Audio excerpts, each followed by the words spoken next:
শরীয়তপুরের নাওডুবা 0 পয়েন্ট এলাকায় পদ্মা সেতু প্রকল্প রক্ষা বাঁধের 500 মিটার জায়গায় নদী ভাঙন দেখা দিয়েছে। দুপুরে সেতু উপদেষ্টা ফাজল কবির খান ও অর্থ উপদেষ্টা সালেউদ্দিন আহমেদ ভাঙন কবলিত এলাকা পরিদর্শন করেন। পরে তারা জানান, অবৈধভাবে বালু উত্তোলনের কারণে এ ভাঙন, তবে স্থায়ী সমাধানের কথা ভাবছে সরকার। দর্শক, আবুল বাশারের তথ্য ছবিতে ডেস্ক রিপোর্ট। জীবন অবাক না করলে কে করবে? 28% মিল্ক ফ্যাটের অবাক করার সাথে ফ্রেশ মিল্ক পাউডার। জীবন অবাক করুক প্রতিদিন। ঈদের দিন শনিবার থেকেই শরীয়তপুরের জাজিরায় পদ্মা সেতু প্রকল্প এলাকার বাঁধে শুরু হয়েছে ভাঙন। প্রায় 500 মিটার জায়গার কয়েকটি অংশে এই ভাঙন দেখা দেয় আতঙ্কিত হয়ে পড়েছেন নদী পাড়ের বাসিন্দারা। ঈদের দিন সকালবেলা যখন মানুষ ঘুম থেকে উঠছে ফজরের নামাজ পড়তে, তখন মসজিদের মাইকিং করছে যে ঘর বাড়ি সরো, আমাদের নিয়ে গেল নদীতে।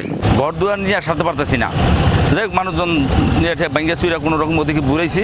এদিকে ক্ষতিগ্রস্ত বাঁধ পরিদর্শনে আসেন সেতু উপদেষ্টা ফাজল কবির খান ও অর্থ উপদেষ্টা সালেউদ্দিন আহমেদ। এ সময় সেতু উপদেষ্টা জানান, অবৈধভাবে বালু উত্তোলনের কারণেই এই ভাঙন দেখা দিয়েছে। রেজার্ভগুলোকে দখল করে নিতে হবে, ইম্পাউন্ড করতে হবে। অবৈধ বালু উত্তোলন যেটা আপনাদের এই যে নদী, এই যে কুল, এই যে ভাঙার যে একটা মেইন কারণ, এটা আমরা বন্ধ করব। ভাঙন প্রতিরোধে স্থায়ী সমাধানের কথা জানান অর্থ উপদেষ্টা। ভিটা বাড়ি চলে যাওয়া কিন্তু সবচেয়ে দুঃখজনক, এর চেয়ে বড় দুঃখজনক ঘটনা হয়।